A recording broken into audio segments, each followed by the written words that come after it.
AI Whistleblower. The world will change horribly.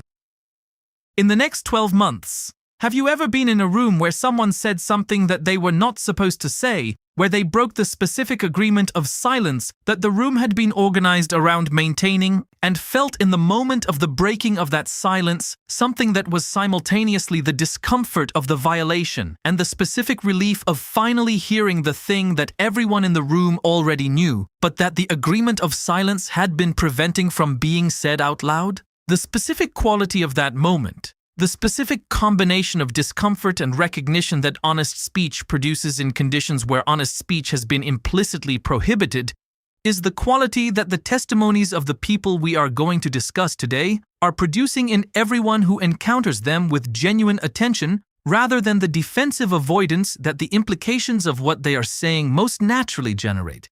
The people speaking are not marginal figures. They are not conspiracy theorists or technophobes or people whose warnings can be comfortably dismissed as coming from outside the specific expertise that would make their assessments credible. They are engineers and researchers and product managers and executives who have been inside the specific laboratories and the specific corporate structures where the most consequential decisions about the most consequential technology in the history of the human species are being made, and who have reached the specific point through a combination of what they have seen and what they have concluded about the implications of what they have seen, at which the professional and personal costs of continuing the silence have become less bearable than the professional and personal costs of breaking it. What they are saying, stated in the most direct and most honest terms that the actual content of their testimonies supports, is this: the specific changes that are coming to the specific conditions of human life in the next 12 months are not the gradual, manageable, individually comprehensible changes that the official communications of the organizations developing the most consequential AI systems have been consistently presenting them as.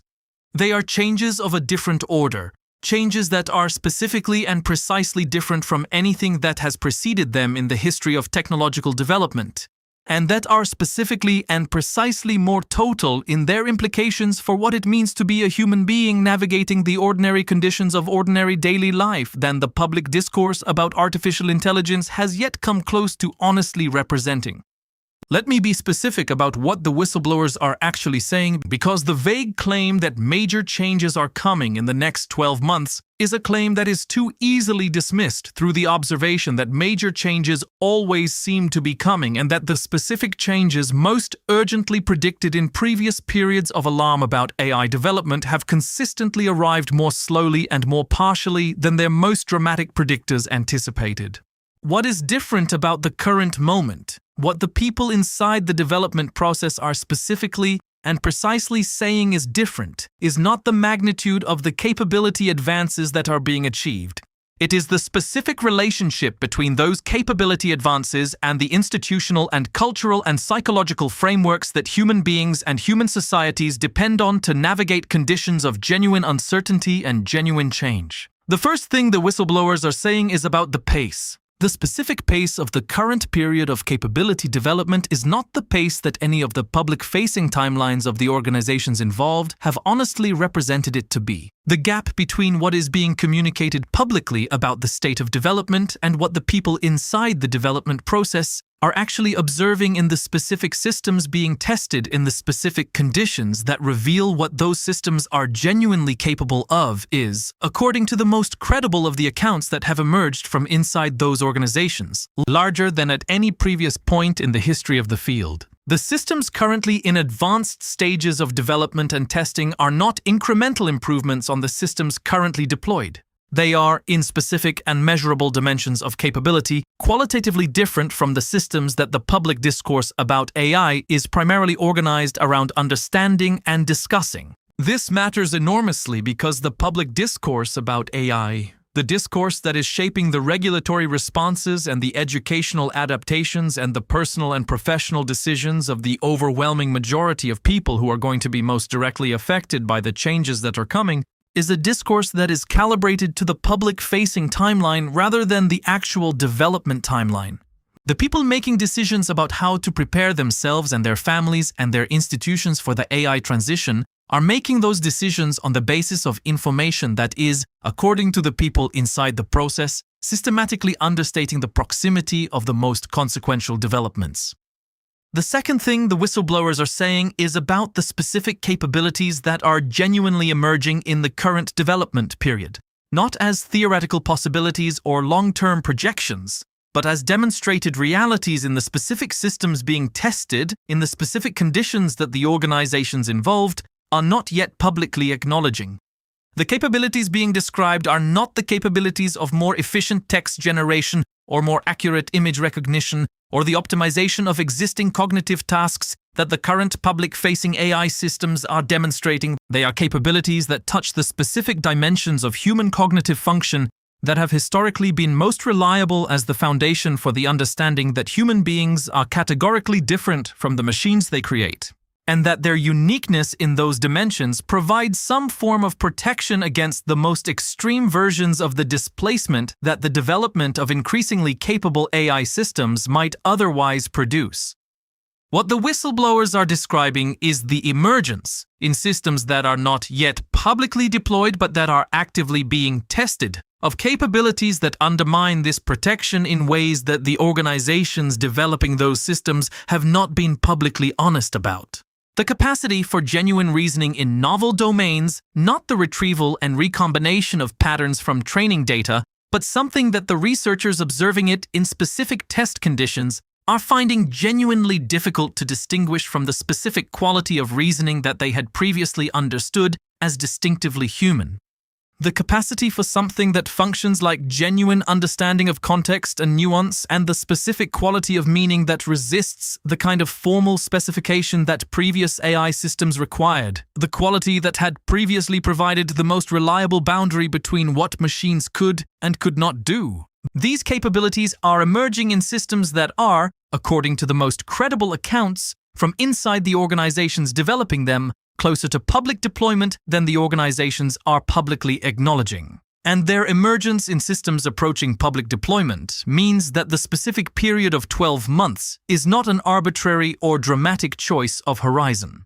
It is the specific period within which the people inside the process believe the most consequential public deployments are most likely to occur, in conditions where the public discourse about what those deployments will mean for the conditions of ordinary human life is most systematically unprepared for what they will actually mean. The third thing the whistleblowers are saying, and the thing that is most difficult to say and most important to hear, is about the specific conditions inside the organizations that are making these decisions. The specific culture of the laboratories and the corporate structures where the most consequential decisions about the most consequential technology are being made is, according to the people who have been inside those cultures, a culture that is specifically and structurally organized around the prioritization of development pace over the specific forms of genuine reflection about implications and genuine engagement with risk that the actual scale of what is being developed would seem to most urgently require. This is not a claim about malicious intent. The people inside these organizations are not, for the most part, indifferent to the implications of what they are developing or genuinely unconcerned about the risks that the most serious analysis of those implications consistently identifies. The culture that prioritizes pace over reflection is not produced by indifference. It is produced by the specific combination of genuine excitement about what is being achieved and genuine competitive pressure and the specific psychological dynamics of a community that has spent years being told that the concerns about what they are building are overblown, and that have begun to have those concerns themselves in conditions where the institutional structures surrounding them are specifically organized to make the expression of those concerns costly. The whistleblowers are people who have reached the point where the cost of continued silence exceeds the cost of speaking. And what they are saying about the institutional conditions they are leaving behind is not primarily a claim about bad actors. It is a claim about a structural problem, the problem of an institutional culture that is developing something of extraordinary consequence in conditions that are specifically hostile to the specific forms of genuine reflection about that consequence that the actual scale of what is being developed most urgently requires. Now, I want to examine what the specific changes that are coming in the next 12 months are actually going to mean for the specific people who are going to experience them, because the abstract claim that major changes are coming is less useful than the specific and honest account of what those changes will actually feel like from inside the daily lives of the people most directly affected. The first and most immediate change is in the labor market, and it is going to be both faster and more comprehensive than the public discourse about AI and employment has yet honestly represented. The specific capabilities that are approaching public deployment are capabilities that will make the specific economic argument for human labor in a large number of cognitive domains. Domains that are currently experiencing the early stages of AI disruption, but that have maintained the assumption that the disruption will remain partial and manageable, genuinely difficult to maintain. The people inside the development process who are speaking publicly about this are not saying that all cognitive work will be automated in 12 months. They are saying that the specific threshold of capability that makes the economic case for maintaining human labor in specific domains versus the AI alternative genuinely uncertain rather than clearly in favor of the human alternative is a threshold that the systems approaching deployment are approaching in far more domains than the current public discourse anticipates. This distinction between total automation and the crossing of the threshold of genuine economic uncertainty matters enormously for understanding what the next 12 months are actually going to produce. Because the crossing of that threshold does not require that AI systems be better than human workers in every dimension of the work to produce the specific economic logic that makes the substitution rational.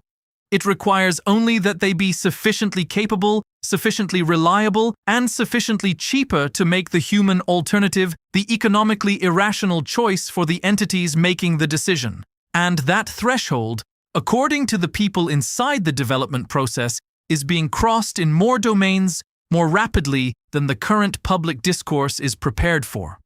The second change is in the information environment, and it is the change that has the most direct and most immediate implications for the specific conditions under which democratic societies make their most consequential collective decisions. The specific capabilities for generating convincing synthetic content, content that is indistinguishable from authentic human-produced content, by any evaluation method available to ordinary people in ordinary contexts, are capabilities that are not theoretical futures in the context of 12 months.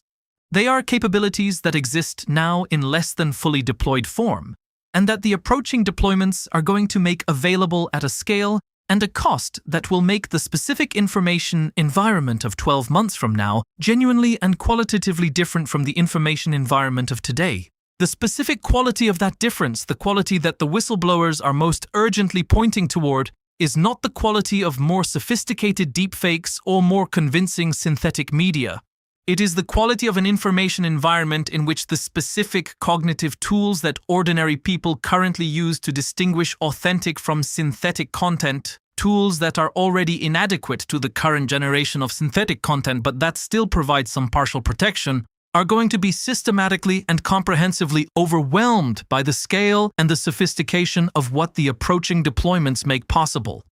An information environment in which the shared factual reality that democratic deliberation most fundamentally requires is going to be under a form of attack that the existing institutions and the existing cultural norms and the existing individual cognitive capacities are specifically unprepared to mount an adequate defense against. The third change is the one that is most difficult to describe, precisely because it is the most diffuse and the most structural and the most resistant to the kind of specific, concrete illustration that makes the other changes immediately legible. It is the change in what I want to call the basic conditions of human self-understanding, the specific framework through which people understand who they are and what makes them distinctively valuable and what they are capable of that no machine can replicate. This framework, which has always been partly mythological and partly accurate, but whose mythological dimensions have been functionally important for sustaining the specific forms of human motivation and human dignity and human meaning-making that genuinely flourishing human lives most reliably require, is going to be more thoroughly and more publicly challenged in the next 12 months than it has been in any previous period of the development of AI capabilities.